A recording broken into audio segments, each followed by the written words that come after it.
Shalom, selamat pagi, selamat hari Minggu untuk kita semua.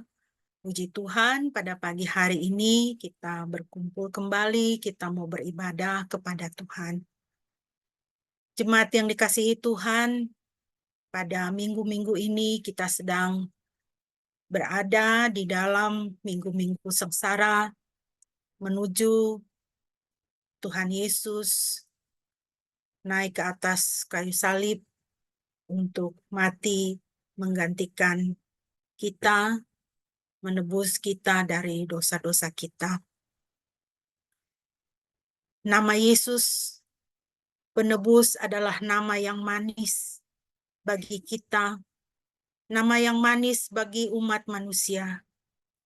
Karena di dalam namanya lah kita mendapatkan pengampunan dosa, kita mendapatkan pengudusan kita dari Tuhan, dan kita mendapatkan hidup yang kekal. Mari kita memuji Tuhan dengan menaikkan pujian dari Kidung Jemaat 386, Manisnya Nama Penebus.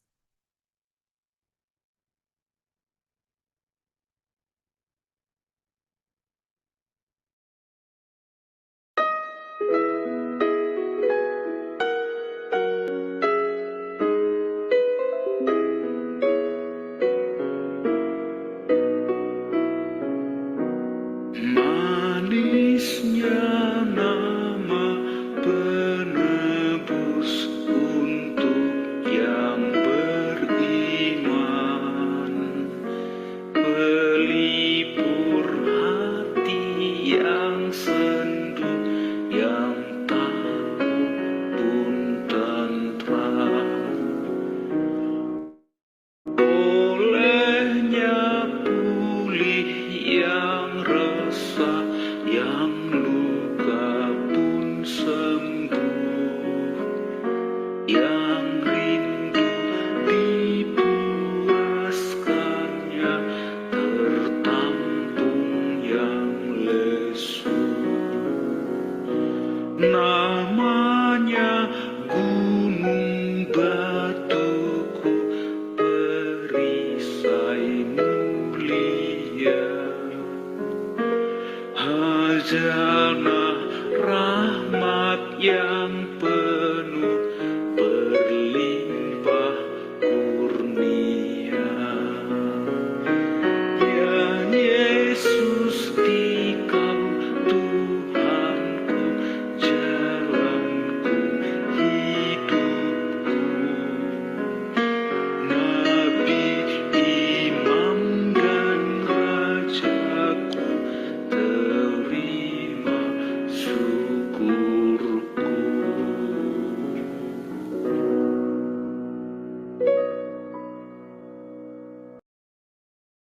Jemaat yang dikasihi Tuhan, marilah kita menghadap Tuhan dan kita akan mentabiskan ibadah kita pada pagi hari ini. Ibadah kita pada pagi hari ini hanya boleh jadi di dalam nama Tuhan Tritunggal yang Kudus, Bapa, Putra, dan Roh Kudus. Kasih karunia-Nya menyertai kita sekalian. Haleluya.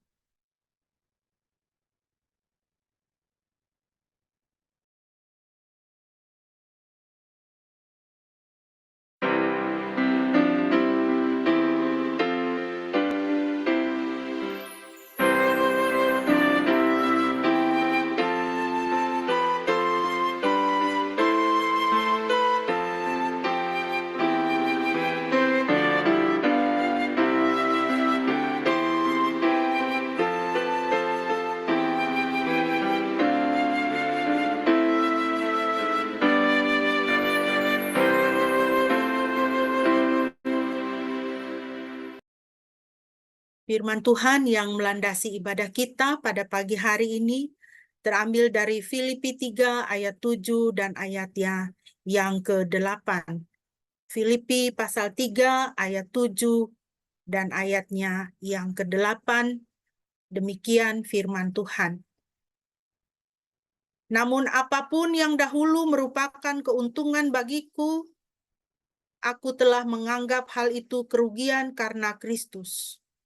Bahkan lebih lagi, Aku juga menganggap segala sesuatu sebagai kerugian karena meningkatnya pengenalan akan Kristus Yesus Tuhanku, yang karena Dia aku telah kehilangan segala sesuatu dan menganggapnya sebagai sampah, supaya aku boleh mendapatkan Kristus.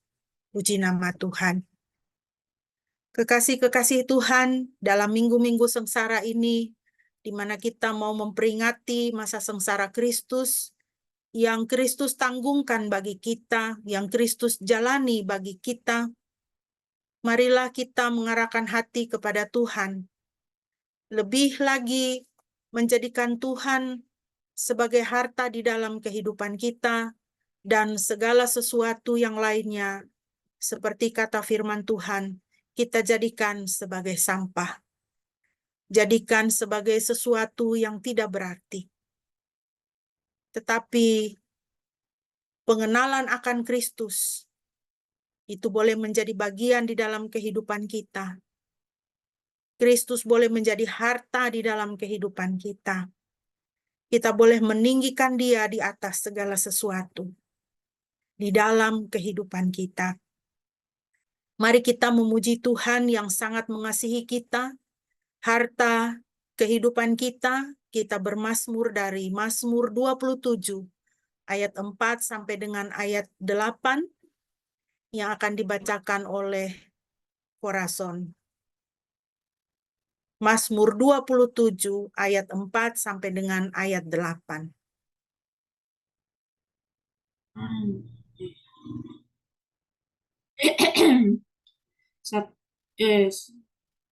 Satu hal yang kuinginkan dari Yahweh, itulah yang kucari, supaya ku tinggal di rumah Yahweh seumur hidupku, untuk menyaksikan kemuliaan Yahweh dan mengagumi bait-Nya. Sebab pada masa kesukaran, Dia melindungi aku dalam rumah-Nya, dalam persembunyian di kemah-Nya. Dia mengangkat aku ke atas gunung batu, dan sekarang tegaklah kepalaku terhadap musuh-musuh di sekelilingku. Dan aku akan mempersembahkan kurban sorak-sorai di kediaman-Nya. Aku akan bernyanyi dan bermazmur bagi Yahweh. Dengarkanlah suaraku, ya Yahweh, ketika aku berseru, dan kesinilah aku, jawablah aku. Hatiku setuju denganmu, carilah wajahku, maka aku akan mencari wajahmu, ya Yahweh. Amin, puji nama Tuhan. Hatiku setuju denganmu, carilah wajahku, maka aku mencari wajahmu, ya Yahweh. Mari kita mencari wajah Tuhan melalui firman Tuhan yang Tuhan sudah sediakan bagi kita. Kita mencari Dia, dan kita mau memuliakan Dia di dalam kehidupan kita. Sebelum kita membaca firman Tuhan, mari kita kembali memuji Tuhan dari Kidung Jemaat 396, Yesus segala-galanya.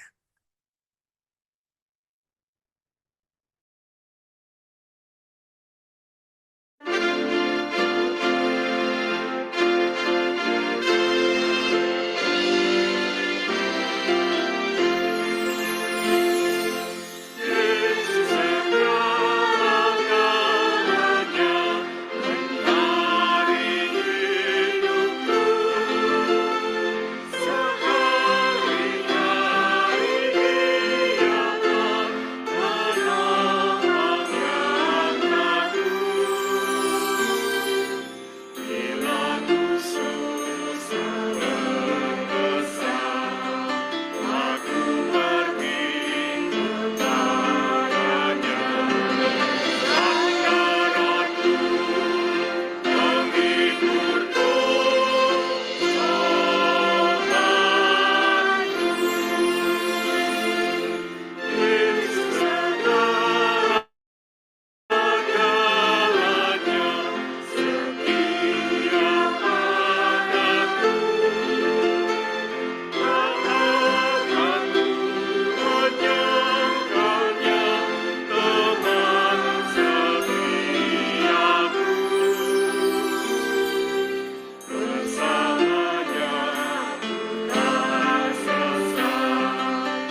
Puji nama Tuhan.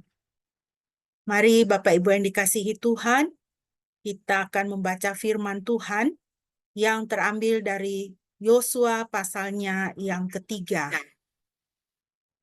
Yosua pasal 3, firman Tuhan yang akan kita renungkan pada pagi hari ini, saya akan membacakannya bagi kita.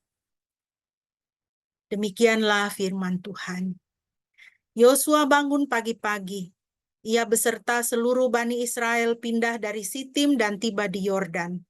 Mereka tinggal di sana sebelum menyeberang. Setelah 3 hari berlalu, para perwira berjalan mengelilingi seluruh perkemahan itu. Dan mereka memerintahkan bangsa itu dengan berkata, apabila kamu melihat tabut perjanjian Yahwe Elohimmu dan para imam orang-orang Lewi yang mengangkutnya, maka haruslah kamu pindah dari tempatmu dan berjalan mengikutinya. Hanya jagalah jarak antara kamu dan tabut itu kira-kira 2000 hasta jauhnya.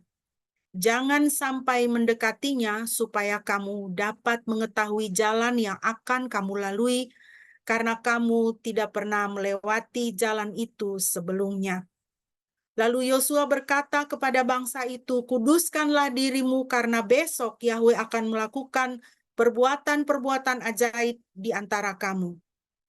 Juga kepada para imam Yosua berkata, angkatlah tabut perjanjian itu dan menyeberanglah di depan umat.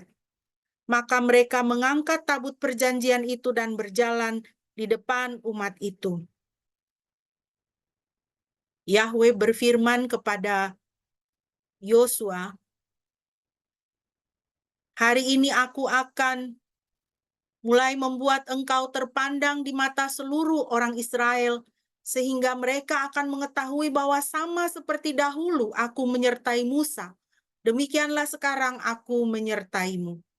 Engkau harus memerintahkan para imam yang mengangkut tabut perjanjian itu dengan berkata, ketika kamu sampai ke tepi air Yordan, kamu harus tetap berdiri di sungai Yordan itu. Lalu Yosua berkata kepada Bani Israel, datanglah mendekat ke sini dan dengarkanlah firman Yahwe Elohimmu. Juga Yosua berkata, hal ini akan membuatmu mengetahui bahwa Elohim yang hidup ada di tengah-tengahmu. Dia pasti akan menghalau dari hadapanmu orang Kanaan, orang Het, orang Hewi, orang Peris, orang Girgasi, orang Amori, serta orang Yebus. Lihatlah tabut perjanjian Elohim. Seluruh bumi akan berjalan di depanmu menyeberangi sungai Yordan. Sekarang pilihlah bagimu 12 orang dari antara suku-suku Israel, 1 orang untuk masing-masing suku. Akan terjadi ketika para imam yang mengangkut tabut Yahwe Tuhan seluruh bumi menjejakkan kakinya di atas air sungai Yordan, maka air sungai Yordan itu akan terputus dari air yang turun dari atas dan akan berhenti bagaikan sebuah bendungan. Sementara umat itu berpindah dari perkemahan mereka untuk menyeberangi sungai Yordan, para imam mengangkut tabut perjanjian di depan bangsa itu. Dan ketika mereka, para imam yang mengangkut tabut itu menjejakkan kakinya ke sungai Yordan, adapun sungai Yordan itu meluap ke segala tepinya sepanjang musim menuai. Maka berhentilah air yang turun dari atas menjadi sebuah bendungan, sangat jauh dari kota Adam yang terletak di sebelah Sartan dan yang turun ke Laut Araba, yakni Laut Asin, telah terputus sama sekali. Lalu menyeberanglah umat itu di depan Yeriko. Para imam yang mengangkut tabut perjanjian Yahwe itu tetap berdiri di atas tanah yang kering, di tengah-tengah sungai Yordan, dan seluruh Bani Israel menyeberang di atas tanah yang kering, hingga seluruh bangsa itu selesai menyeberangi sungai Yordan. Demikianlah pembacaan firman Tuhan bagi kita. Yang berbahagia adalah setiap kita yang mendengar dan menjadi pelaku firman. Mari Bapak Ibu kita berdoa terlebih dahulu sebelum kita akan merenungkan firman Tuhan. Bapa, terpujilah namamu, terpujilah firman-Mu yang selalu Engkau sediakan, Engkau berikan bagi kami sebagai penuntun di dalam kehidupan kami. Berkatilah perenungan kami pada pagi hari ini, Bapa, dan biarlah Roh Kudus-Mu memampukan kami untuk melaksanakan firman Tuhan di dalam kehidupan kami. Dalam nama Yesus kami berdoa. Amin. Bapak Ibu yang dikasihi Tuhan, berdasarkan perikop yang telah kita baca tadi dari Yosua pasal 3, tema dari perenungan kita adalah hidup dalam pimpinan Tuhan. Ya.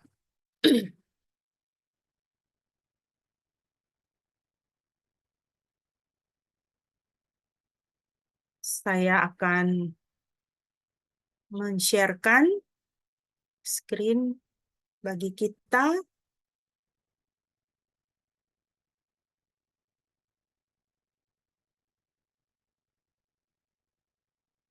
Bapak Ibu yang dikasihi Tuhan, disadari atau tidak,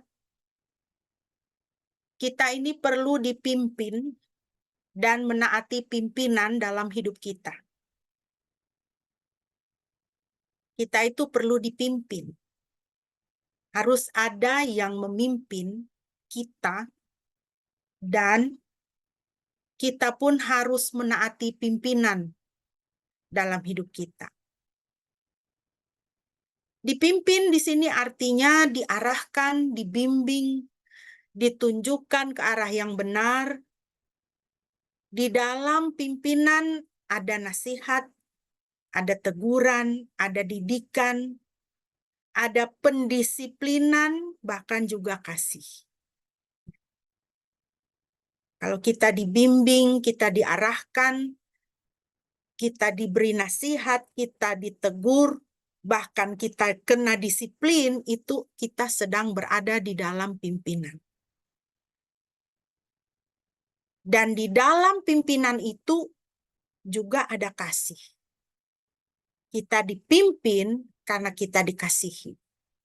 Kita dinasihati, ditegur, dididik, didisiplinkan karena kita dikasihi. Anak-anak perlu dipimpin oleh orang tuanya, ya kan?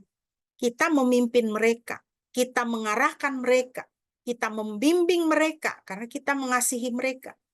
Kita arahkan, kita bimbing anak-anak supaya mereka mengambil jalan yang benar, supaya hidup mereka menjadi baik, ya, supaya jadi anak-anak yang sopan. Nah, anak-anak perlu mendengarkan, perlu menerima pimpinan dari orang tua. Anak-anak perlu menaati pimpinan dari orang tuanya, ya, orang tua yang baik, ya, orang tua yang takut akan Tuhan, ya. Di sini kita berbicara mengenai orang tua yang takut akan Tuhan. Bukan orang tua yang toksik, ya, kalau istilah anak sekarang, ya. Karena orang tua yang tidak takut akan Tuhan ini, ya, itu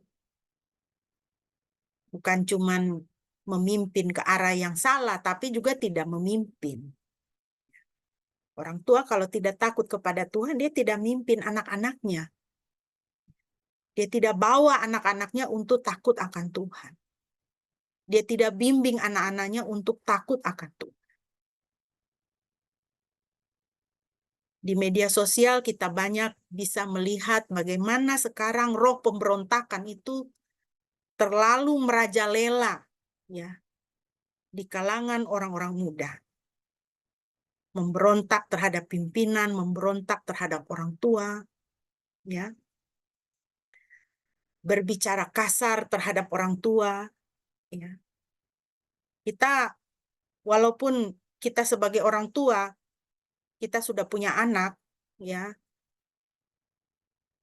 tapi masih ada orang tua kita, ya, anak-anak kita masih ada opa-omanya, Berarti walaupun kita sebagai orang tua, kita ini juga anak. Ya. Kita harus mendengarkan dan menghormati pimpinan orang tua. Orang tua kita yang sudah sepuh. Harus menerima teguran dari orang tua kita. Jangan berlaku tidak sopan, jangan berlaku kasar terhadap orang tua kita yang sudah sepuh. Karena Tuhan menempatkan mereka sebagai pemimpin dalam hidup kita. Istri perlu pimpinan suami. Suami perlu pimpinan Tuhan. Murid perlu pimpinan guru. Pekerja perlu pimpinan dari atasan. Walaupun atasan kita mungkin tidak terlalu pintar, kita tuh lebih pintar dari atasan kita. Kita menilai atasan kita tidak punya visi, tidak punya program. Ini perusahaan mau dibawa kemana nggak jelas. Kita cuman ke kantor mengerjakan tugas kita, itu saja. Selebihnya tidak ada. Tidak ada cita-cita, tidak ada yang mau dicapai. Kita merasa kita lebih pintar, kita lebih punya visi daripada bos kita. Ada bos-bos yang seperti itu memang. Tetapi bos yang seperti itu adalah pimpinan kita. Kita perlu menghormati dia. Kita harus respect terhadap dia. Karena dia adalah atasan dan pimpinan kita. Orang Kristen perlu pimpinan Kristus. Mengapa orang Kristen mengalami banyak permasalahan? Mengapa gereja banyak mengalami kekacauan? Karena orang Kristen tidak memberi diri dipimpin oleh Kristus. Kita bergereja, tetapi Yesus bukan pimpinan kita. Kita bergereja, kita menjadi orang Kristen, tetapi Yesus bukan raja kehidupan kita.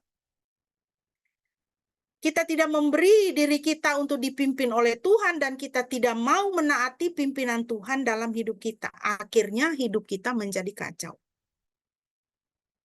Gereja juga menjadi kacau.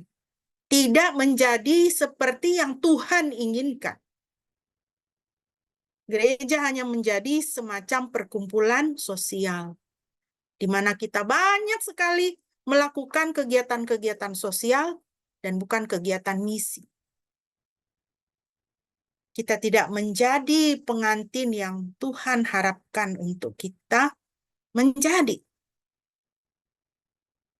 Ini adalah satu hal yang sangat tragis dalam kehidupan kekristenan kita.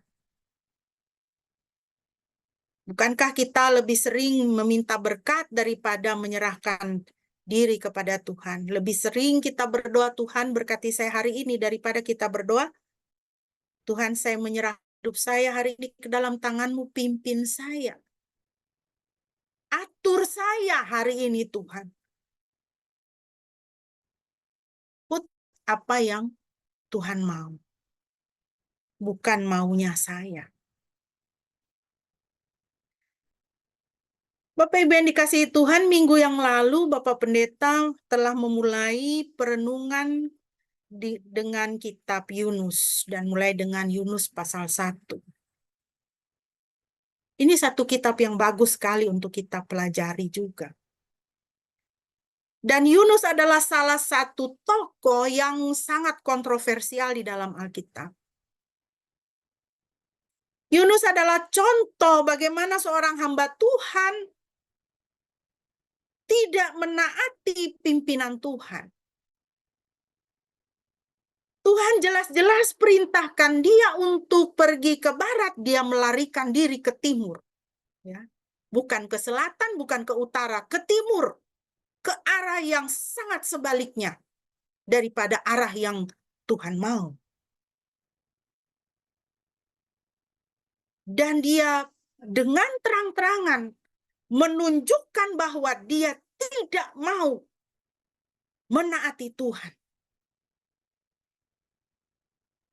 Kalau Bapak Ibu masih ingat, minggu yang lalu dalam khotbah Bapak Pendeta mengungkapkan bagaimana Yunus ini adalah seorang yang patriotik. Dia cinta sekali sama negaranya, sama bangsanya, sama kaumnya.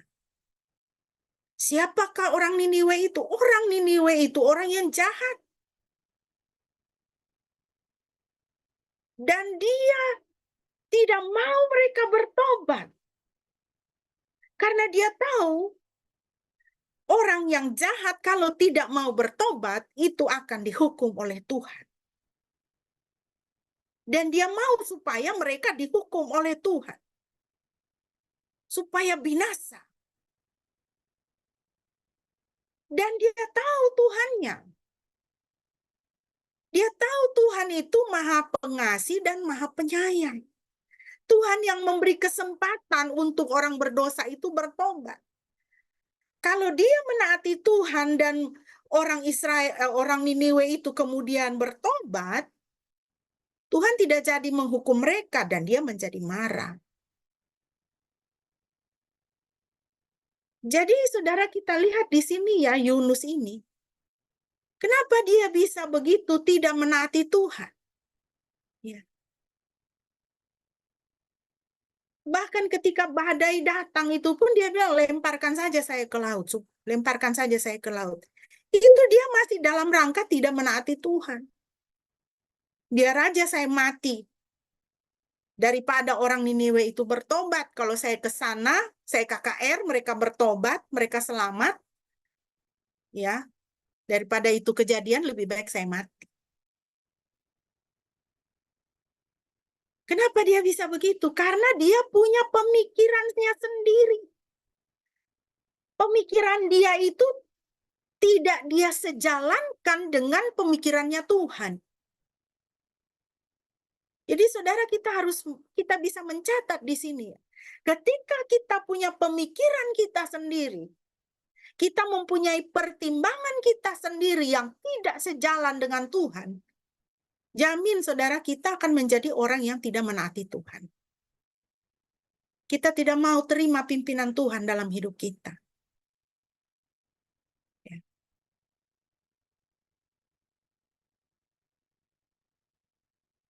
Pikiran kita ini bisa macam-macam, ya kan? Pikiran Tuhan itu kan ke barat, kita bikin ke timur, kita punya pikiran ini. Kita tidak mau pikiran kita dikuasai oleh Roh Kudus, jiwa kita dikuasai oleh Roh Kudus, tapi kita alihkan pikiran kita ke timur, kita alihkan pikiran kita kepada setan, kepada iblis. Dengan dia punya kaki tangan yang namanya roh kepahitan lah, roh kekecewaan, penolakan, iri hati, kecemasan. Kita alihkan pikiran kita ke sana. Akhirnya kita tidak menaati Kristus, kita tidak menaati Tuhan. Nah, ini Bapak Ibu yang dikasihi Tuhan tidak boleh ada di dalam kehidupan kita. Sebagai orang yang dikenal sebagai Kristen atau pengikut Kristus, tidak boleh demikian. Dalam perikop yang kita baca di dalam Yosua pasal 3 tadi, mengisahkan bagaimana Yosua memimpin orang Israel untuk menyeberang sungai Yordan. Dan terlebih dahulu itu adalah tabut perjanjian. Tabut perjanjian Tuhan jalan lebih dulu, baru orang Israel ini mengikuti dari belakang. Tabut perjanjian adalah lambang kehadiran Tuhan, lambang hadirat Tuhan di situ.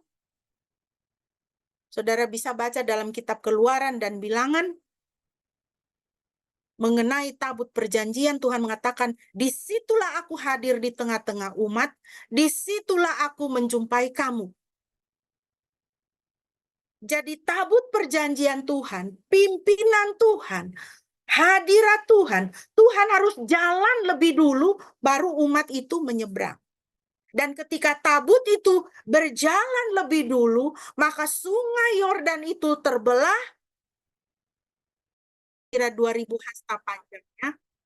Kamu tidak boleh mendekatinya supaya kamu dapat mengetahui jalan di tempat yang akan kamu masuki karena kamu belum pernah melewati jalan itu pada masa lalu. Jadi Bapak Ibu yang dikasihi Tuhan, dalam kehidupan kita sebagai orang percaya, di mana posisi Tuhan? Posisi Tuhan adalah sebagai pemimpin dan kita mengikuti. Di dalam ayat yang ketiga dikatakan, kamu harus berpindah dari tempatmu dan harus berjalan mengikutinya. Kalau mau dipimpin oleh Tuhan, harus pindah dari tempatmu sekarang. Tempatkan dirimu di dalam pimpinan Tuhan. Ya. Jadi saya teringat apa yang Tuhan Yesus katakan. Kalau kamu mau mengikuti aku, kamu harus memikul salib dan menyangkal diri. Itu berpindah dari tempat. Pindah dari tempat kenyamanan kita. Kalau kita selalu nyaman dengan marah, selalu nyaman dengan iri hati, selalu nyaman dengan kekhawatiran, ya, nyaman hidup di dalam dosa, berpindah dari tempatmu. Kamu harus berpindah dari tempatmu. Pindah ke tempat yang ditetapkan oleh Tuhan, yaitu apa? Di belakang tabut perjanjian, dan ikut tabut perjanjian itu. Pindah dari hidup di dalam dosa. Pindah dari hidup yang tidak sesuai dengan firman Tuhan. Pindah kemana? Pindah mengikuti hadirat Tuhan. Pindah mengikuti jalannya Tuhan. Kamu harus berjalan mengikutinya. Ya, saudara. Posisi Tuhan dalam hidup kita adalah sebagai pemimpin dan kita mengikutinya.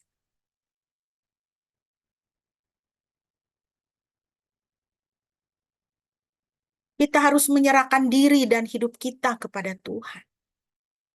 Kalau dikatakan kamu harus berpindah dari tempatmu, berarti apa? Serahkan diri dan hidup kita kepada Tuhan. Artinya, seluruh pemikiran, cita-cita, gerak langkah hidup kita harus berada di bawah petunjuk dan arahannya Tuhan. Jangan seperti contoh Yunus tadi ya. Dia punya pemikiran, cita-cita, gerak langkah kehidupannya itu dia tidak arahkan di bawah petunjuk Tuhan. Dia lakukan apa yang dia mau. Dia lakukan apa yang dia anggap benar. Dan dengan penuh semangat. Ya. Dengan penuh semangat dia melakukannya. Tidak mengikuti pimpinan Tuhan. Bapak Ibu yang dikasihi Tuhan, mengapa seluruh pemikiran, cita-cita, gerak langkah hidup kita harus berada di bawah petunjuk dan arahan Tuhan? Alasannya ada di ayat 4. Karena kamu belum pernah melewati jalan itu pada masa lalu. Kita ini berjalan kemana? Berjalan menyongsong masa depan, ya kan? Hari ini hari Minggu. Kita ini sedang berjalan menuju ke masa depan, hari Senin, hari Selasa. Tahun 2024 kita berada sekarang, kita sedang menuju kemana? Tahun 2025, 2026. Apakah kita tahu apa yang ada di depan kita? Tidak. Karena kamu belum pernah melewati jalan itu pada masa lalu. Masa depan bagi kita adalah misteri. Tetapi Tuhan adalah penguasa waktu.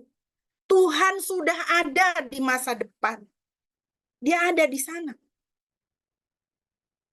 Dia menguasai masa lalu, dia hadir pada masa kini, dan dia sudah ada di masa depan. Karena dialah yang menciptakan waktu. Kapan Tuhan menciptakan waktu? Kejadian pasal 1. Jadilah siang dan jadilah malam. Jadilah benda-benda penerang di langit. Itu Tuhan menciptakan waktu. Waktu itu adalah untuk kita manusia. Di bumi ini. Ya. Tuhan ciptakan untuk kita. Tetapi Tuhan, dia tidak dibatasi oleh waktu karena dia kekal. Dia di atas waktu. Dia bisa masuk ke dalam waktu. Ketika dia berinkarnasi menjadi manusia. Dia bisa masuk ke dalam waktu. Tetapi dia menguasai waktu. Dia tidak terikat oleh waktu. Dia di atas waktu. Karena dia kekal. Dia Alfa dan Omega. Yang tidak berawal dan tidak berakhir. Hidup kita ini terbatas. Terbatas oleh waktu.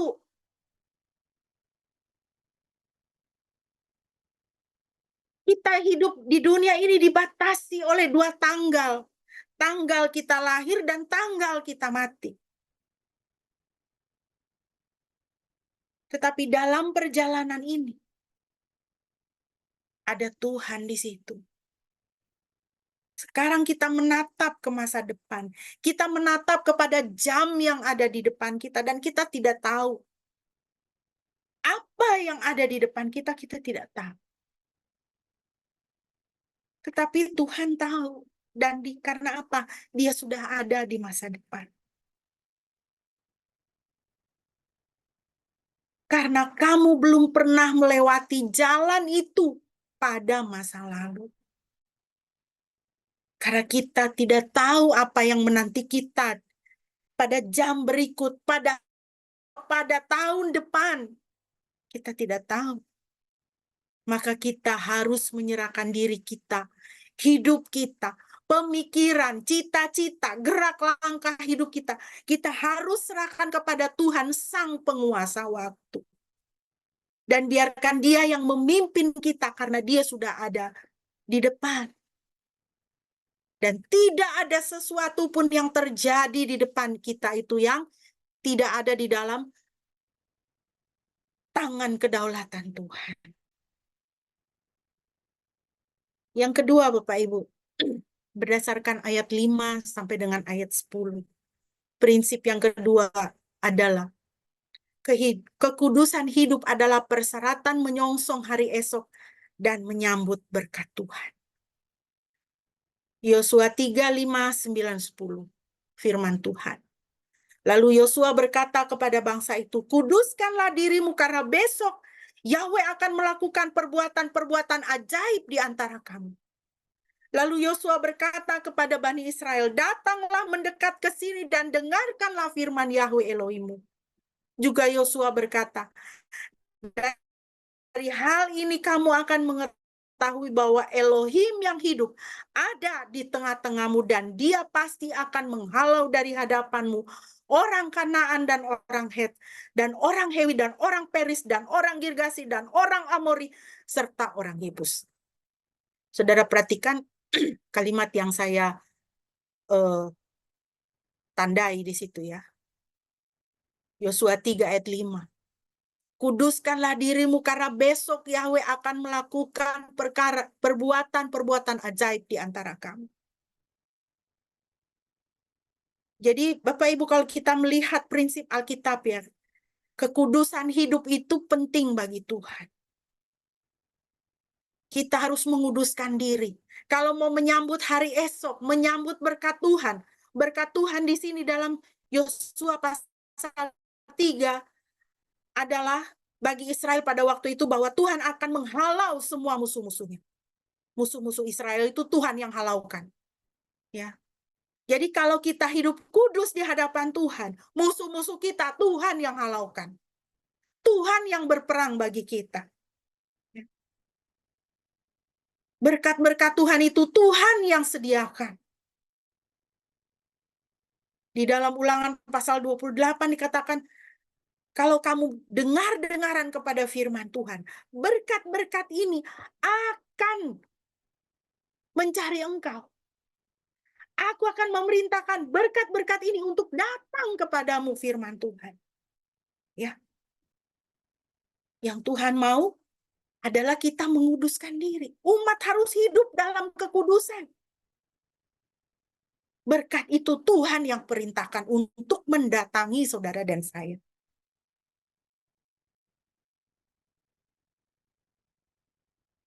Jadi ada yang harus kita ingat.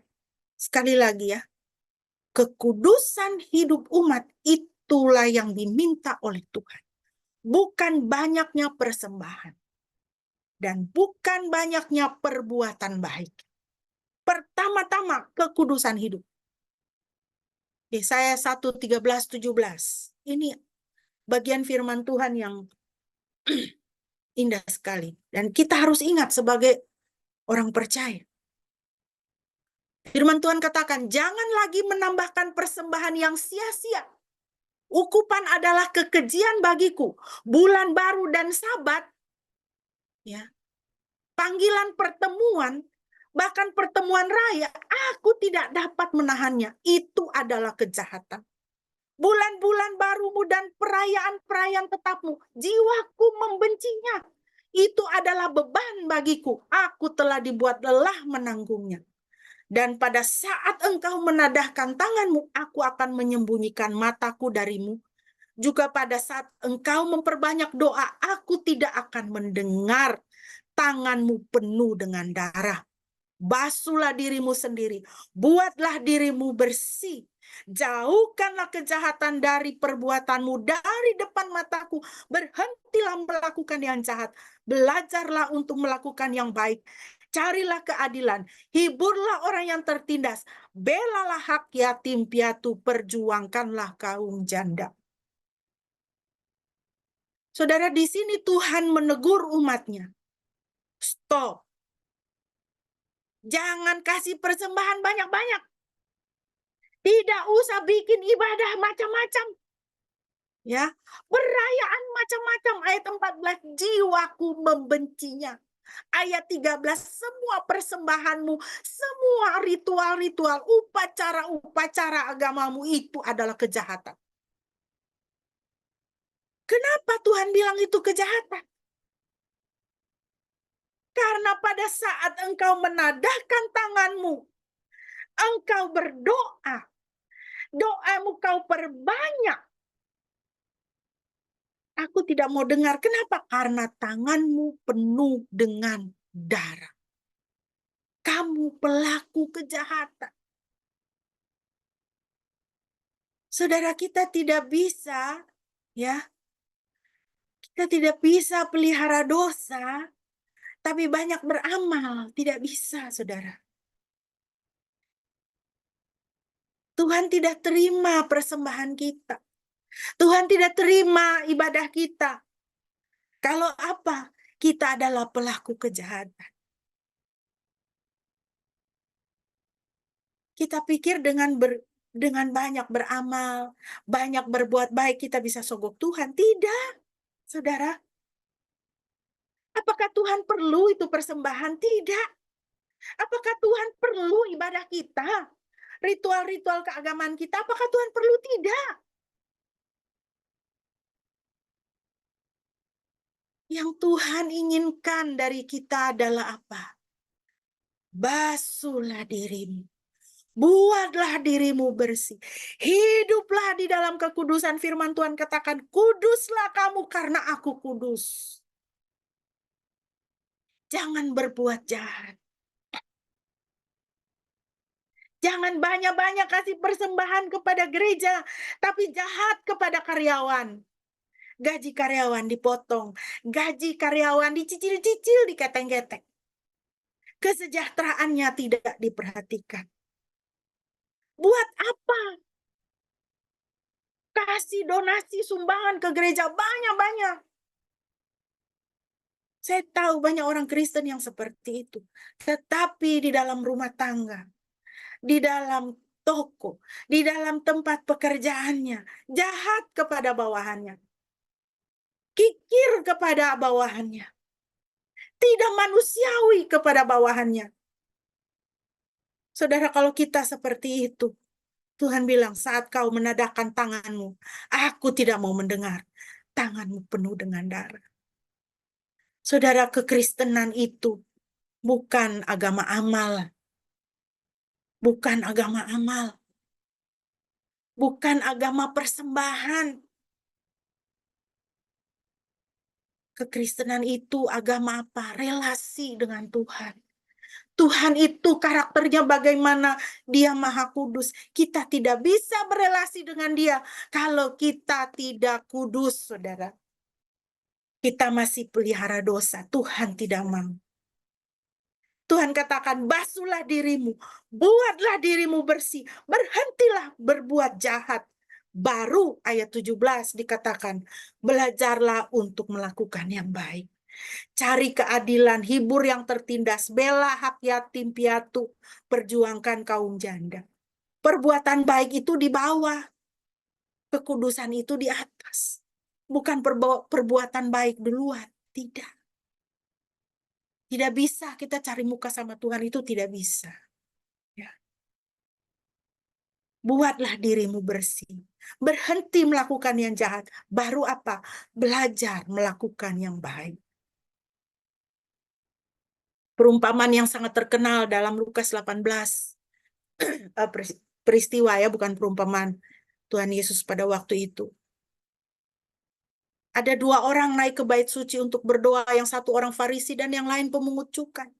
Orang Farisi itu sambil berdiri mendoakan hal-hal ini bagi dirinya. Ya Elohim, aku bersyukur kepadamu karena aku tidak seperti orang-orang kebanyakan, serakah, tidak jujur, pesinah, pemungut cukai ini. Ataupun seperti pemungut cukai ini. Aku berpuasa 2 kali sepekan, aku memberikan 1/10 segala sesuatu sebanyak yang aku dapatkan. Ayat 13. Dan sambil berdiri dari jauh, pemungut cukai itu bahkan tidak ingin matanya diangkat ke langit. Sebaliknya dia memukul-mukul ke dadanya sambil berkata, ya Elohim, biarlah kepadaku yang berdosa ini diperdamaikan. Aku berkata kepadamu, orang ini pulang ke rumahnya dengan dibenarkan lebih daripada yang itu. Sebab setiap orang yang meninggikan dirinya akan direndahkan, dan yang merendahkan dirinya akan ditinggikan. Ya. Ingat saudara ya,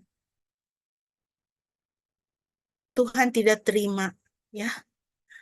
Tuhan tidak terima kita punya puasa, kita punya persepuluhan, ya. Kita punya kesalehan hidup, ya. Kita tidak bergosip, tidak berdusta, ya. Tuhan tidak terima semua itu. Yang Tuhan terima adalah hati yang hancur datang kepada Tuhan. Tuhan, biarlah kepadaku yang berdosa ini diperdamaikan. Tuhan mau lihat ada kekudusan dalam hidup kita. Kita mau dikuduskan oleh Tuhan. Didamaikan dengan Tuhan. Ingat Bapak Ibu, tidak ada pengudusan tanpa darah Kristus. Segala persembahan kita yang banyak-banyak, segala kehidupan saleh kita yang banyak-banyak, tidak membawa pengudusan kita. Pengudusan kita hanya melalui darah Yesus Kristus. Matius 26, 27-28. Dan setelah mengangkat cawan dan mengucap syukur, dia memberikannya kepada mereka sambil berkata, minumlah kamu semua daripadanya. Sebab inilah darahku, darah perjanjian baru yang dicurahkan bagi banyak orang sebagai penghapusan dosa. Kolose 1:13-14. Ia yang telah membebaskan kita dari otoritas kegelapan dan telah memindahkan ke dalam kerajaan Sang Putra dari kasih-Nya. Di dalam Dia kita memiliki penebusan melalui darah-Nya, yaitu penghapusan dosa. Hanya oleh darah Yesus dan hanya melalui darah Yesus kita mendapatkan penghapusan dosa-dosa kita dan kita dipandang kudus oleh Tuhan Bapa dan kita bisa menghadap Dia. Firman Tuhan katakan menghadap tahta kasih karunia-Nya dan meminta pertolongan pada waktunya. Tidak ada pengudusan tanpa darah Kristus. Yang terakhir Bapak Ibu, berdasarkan ayat 12-17, yang bisa kita temukan prinsip adalah penyertaan Tuhan itu sempurna dan Ia tidak pernah gagal memelihara hidup kita. Yosua 3:17.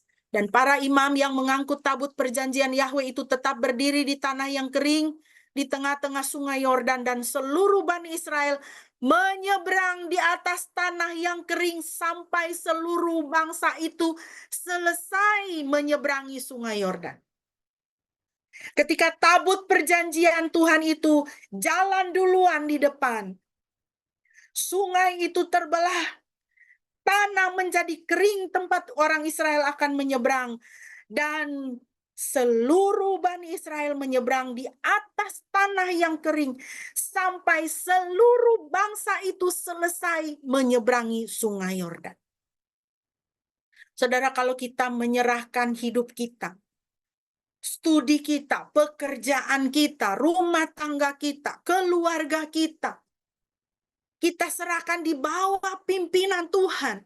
Tuhan, pimpin saya, pimpin anak-anak saya, pimpin suami saya, pimpin pekerjaan saya. Kaulah raja di sini, Tuhan. Saudara, Tuhan itu menyertai, dan Tuhan penyertaan Dia sempurna. Dia tidak akan pernah gagal memelihara hidup kita. Lihat ini orang Israel. Ketika tabut itu jalan di depan dan mereka ikut, sungai Yordan itu menjadi kering dan mereka menyeberang sampai seluruh bangsa itu selesai menyeberang sungai Yordan. Tidak setetes air pun dari sungai Yordan yang membasahi mereka. Tuhan tidak pernah gagal memelihara hidup kita, saudara. Saudara ingat Rahab, Yosua pasal 2, kesaksian di dalam Ibrani 11 ayat 31. Karena iman maka Rahab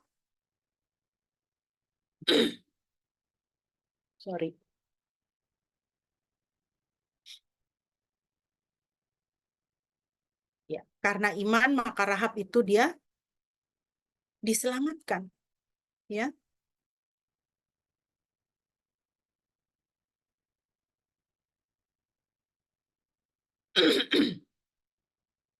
Sebentar, ini ada sedikit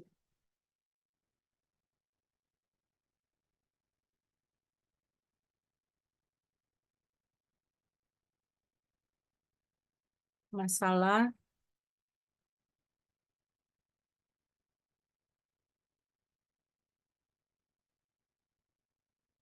Ya. Karena iman, maka Rahab perempuan sundal itu tidak turut binasa bersama-sama dengan orang-orang durhaka, karena ia telah menyambut pengintai-pengintai itu dengan baik. Saudara ingat dalam Yosua pasal yang kedua. Apa yang Rahab lakukan? Dia memilih untuk menjadi penyembah Yahwe. Dia memilih untuk meninggalkan ilah-ilahnya. Dia memilih untuk meninggalkan adat istiadat kebudayaan bangsanya yang tidak takut akan Tuhan, yang penuh dengan kenajisan yang mendatangkan murka Yahwe. Dia tinggalkan. Dia pilih untuk pro kepada bangsa yang takut akan Yahwe ini. Kepada Israel, dia pilih siapa? Sesembahan yang bernama Yahwe ini. Ya, dia pilih. Artinya apa? Dia menyerahkan hidupnya untuk dipimpin oleh Yahwe. Dia menyerahkan keluarganya untuk dipimpin oleh Yahwe. Maka anugerah kehidupan diberikan oleh Tuhan kepadanya. Tuhan pelihara dia. Karena iman, maka Rahab perempuan sundal itu tidak turut binasa bersama-sama dengan orang-orang durhaka. Tuhan memelihara hidupnya dengan sempurna. Minggu yang lalu saudara sudah lihat, bukan? Upah yang Tuhan berikan kepadanya di dalam Matius pasal 1, silsilah Yesus. Dari seorang pelacur, Tuhan angkat menjadi nyonya rumah ketika dia menikah dengan Salmon. Lalu dari garis keturunannya itu, lahirlah Yesus Kristus. Pemeliharaan Tuhan itu sempurna tuh. Kalau dia kasih promosi luar biasa, sempurna. Jadi saudara, dalam 1 Petrus 5 ayat 7, ingat ya, janji Tuhan. Serahkanlah segala kekhawatiranmu kepadanya sebab dia yang memelihara kamu.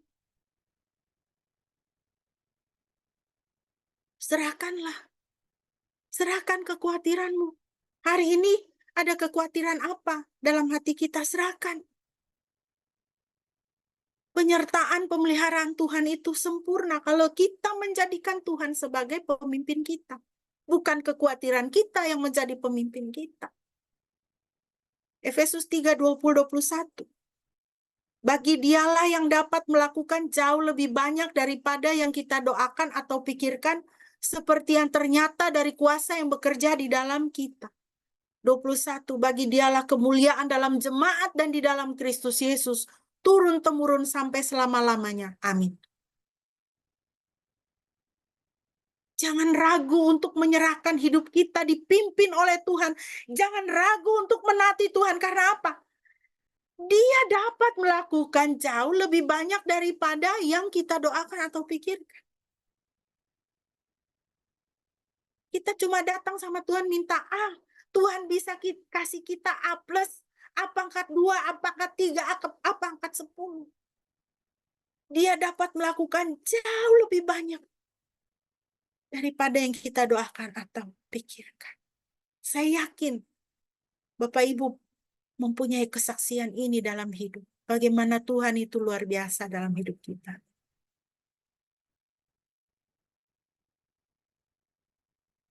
Sebagai penutup Bapak Ibu, saya hanya ingin menyampaikan janji Tuhan ini. Tuhan sendiri yang menyampaikan dalam Yeremia 29 ayat 11-13.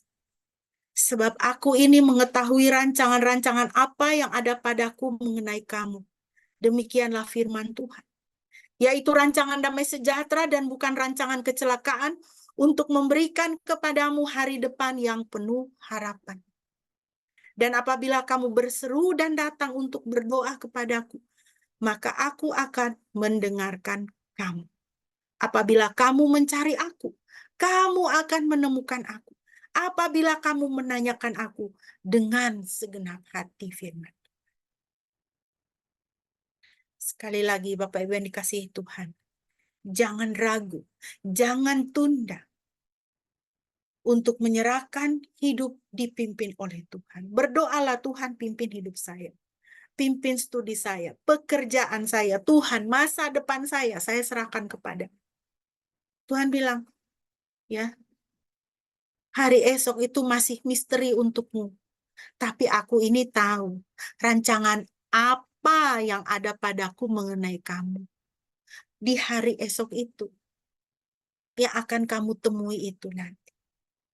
Di dalam pimpinan Tuhan, tidak ada rancangan kecelakaan. Di dalam pimpinan Tuhan, yang ada adalah hari depan yang penuh harapan. Tuhan memberkati Bapak, Ibu, dan Saudara sekalian.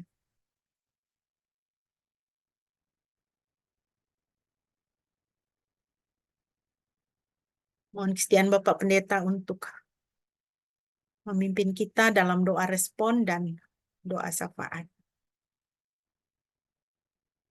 Kita berdoa juga untuk Ibu Pendeta Ana Nenoharan, Oma Pendeta kita, pendiri Gekindo, yang saat ini sedang berduka. Dan kita doakan juga untuk seluruh rangkaian acara hingga penguburan besok pagi. Kiranya Tuhan pimpin dan boleh berjalan dengan baik. Baik, Dipersilakan. mari kita bersatu dalam doa. Tuhan, terima kasih, kami kembali diingatkan betapa pentingnya untuk senantiasa mengikuti pimpinan-Mu di dalam seluruh aspek kehidupan kami. seperti Tuhan memimpin Yosua, dan kemudian Yosua mengarahkan umat Tuhan untuk senantiasa hati mereka terarah kepada Tuhan dan mengikuti pimpinan Tuhan dan hidup di dalam kekudusan. Biarlah kami semua juga kedapatan hidup kudus, hidup benar di hadapan-Mu, sehingga tidak ada alasan bagi Engkau untuk memberkati hidup kami. Terima kasih Bapa, terima kasih Tuhan Yesus untuk pagi ini. Saat ini kami mau menaikkan doa-doa syafaat kami. Tuhan, kami berduka cita dan turut berduka cita bersama dengan Ibu Pendeta Dr. Ana Nenuharan dan juga seluruh keluarga dan keluarga besar Gekindo, di mana Pendeta Dr. Beni Nenuharan kemarin Tuhan sudah panggil kembali ke rumah Bapa.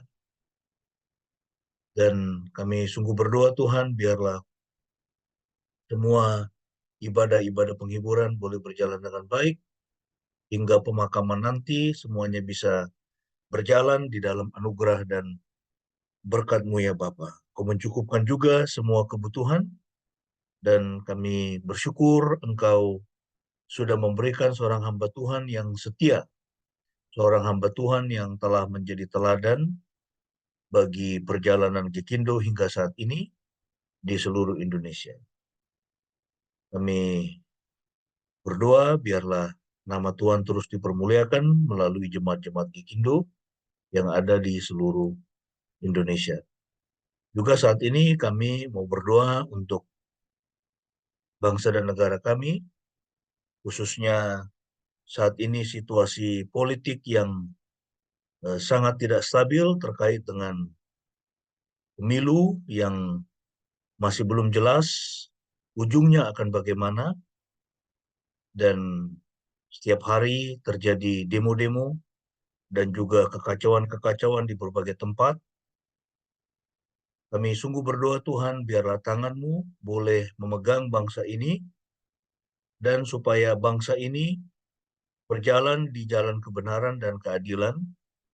Dan kami menyerahkan siapapun Tuhan yang pada waktunya Engkau sendiri yang menetapkan menjadi pimpinan, menggantikan pimpinan yang ada sekarang sebagai presiden, wakil presiden, biarlah semuanya ada di dalam rencana, di dalam kendali dan campur tangan-Mu. Terima kasih Tuhan Yesus.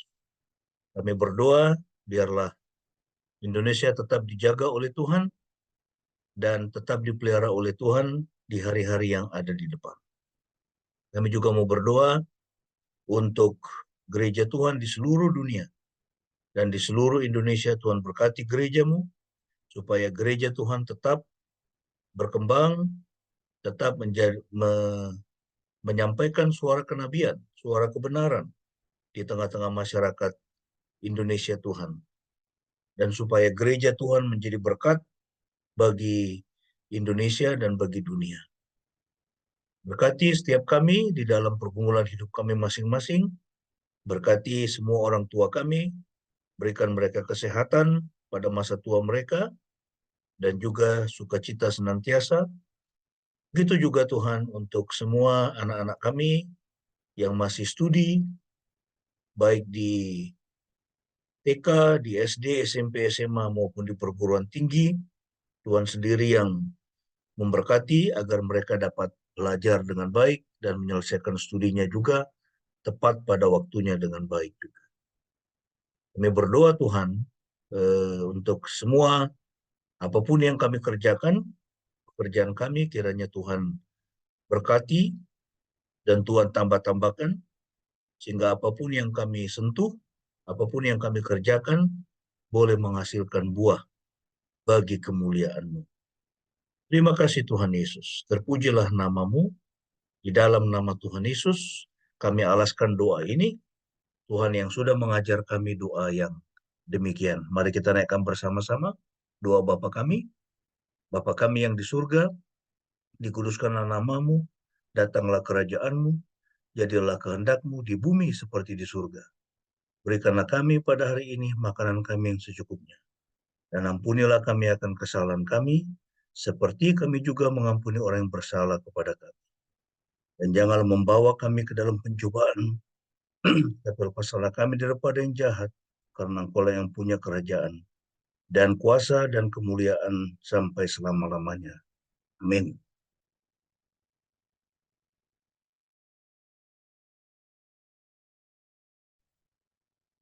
Bapak Ibu, mari kita bersama-sama mengucapkan pengakuan iman kita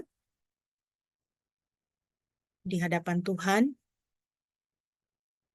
dan sesama kita bersama dengan gereja sepanjang segala masa. Kita mau mengucapkan pengakuan iman kita. Mengapa kita mengucapkannya? Supaya kita terus mengingat dasar-dasar iman kita, sehingga kita tidak tergoyahkan dan tetap setia kepada Tuhan. Mari kita berkata demikian. Aku percaya kepada Elohim, Bapa yang Maha Kuasa, Khalik langit dan bumi, dan kepada Yesus Kristus, anaknya yang tunggal Tuhan kita, yang dikandung dari Roh Kudus, lahir dari anak darah Maria, yang menderita sengsara di bawah pemerintahan Pontius Pilatus, disalibkan, mati, dan dikuburkan, turun ke dalam kerajaan maut. Pada hari yang ketiga bangkit pula dari antara orang mati, naik ke sorga, duduk di sebelah kanan Elohim, Bapa yang Maha Kuasa. Dan dari sana ia akan datang untuk menghakimi orang yang hidup dan yang mati. Aku percaya kepada Roh Kudus, gereja yang kudus dan persekutuan orang kudus, pengampunan dosa, kebangkitan tubuh, dan hidup yang kekal. Amin.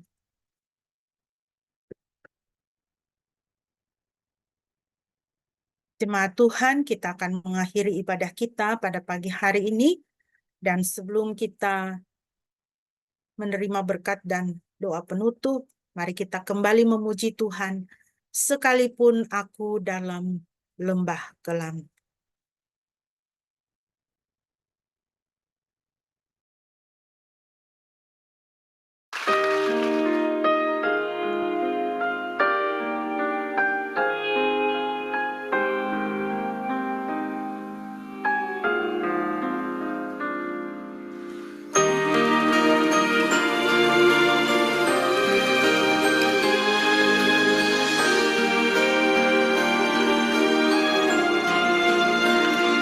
Sekalipun aku dalam lembah kelam, ku tak takut sebab Kau besertaku.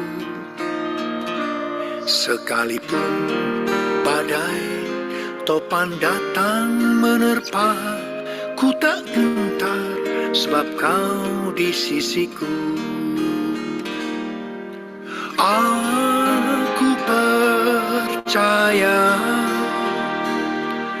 berkat-Mu atasku melimpah, kebajikan, kemurahan selalu mengikutiku. Ku puji, ku sembah Kau Tuhan.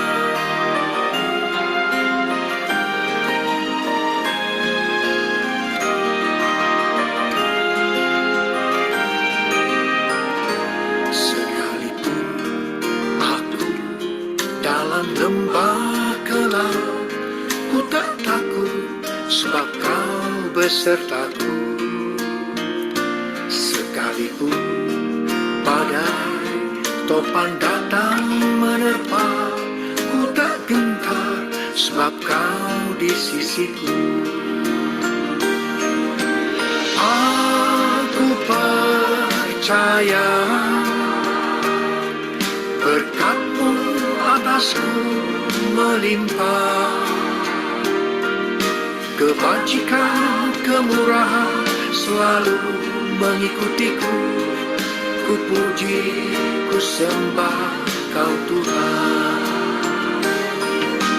Aku percaya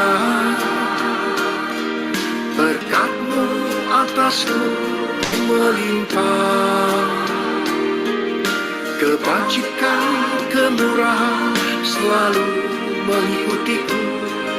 Ku puji, ku sembah Kau Tuhan.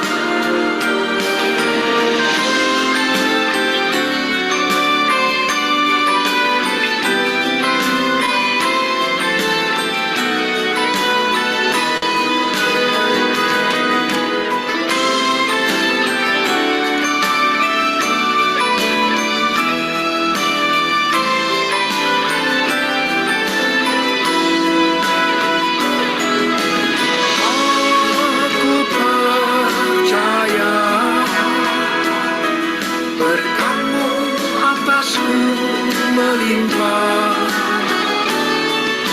Kebajikan, kemurahan selalu mengikutiku. Ku puji, ku sembah Kau Tuhan. Aku percaya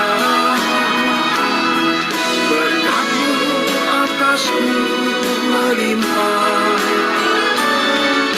Kebajikan, kemurahan selalu mengikutiku. Ku puji, ku sembah Kau Tuhan.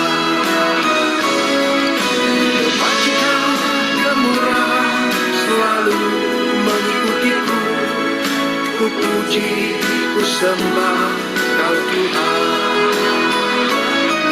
Ku puji, ku sembah Kau Tuhan. Ku puji, ku sembah Kau Yesus.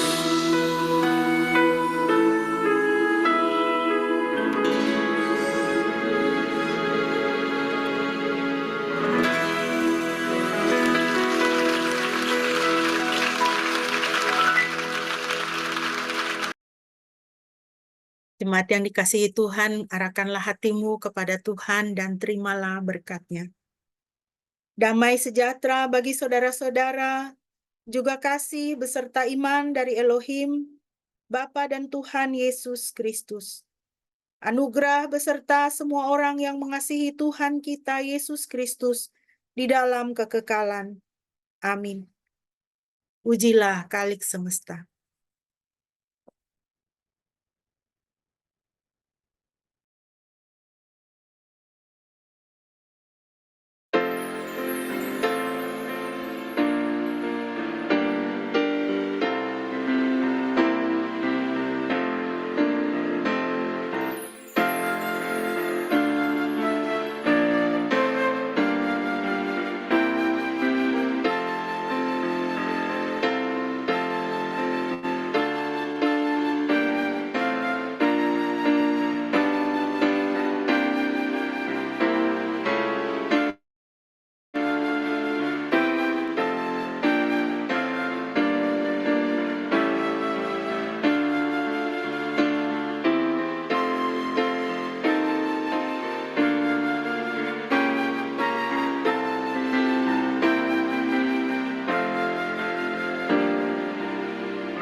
Mari kita bersaat teduh.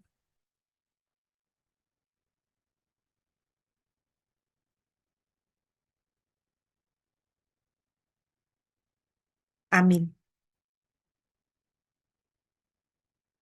Demikian Bapak Ibu, ibadah kita pada pagi hari ini telah selesai.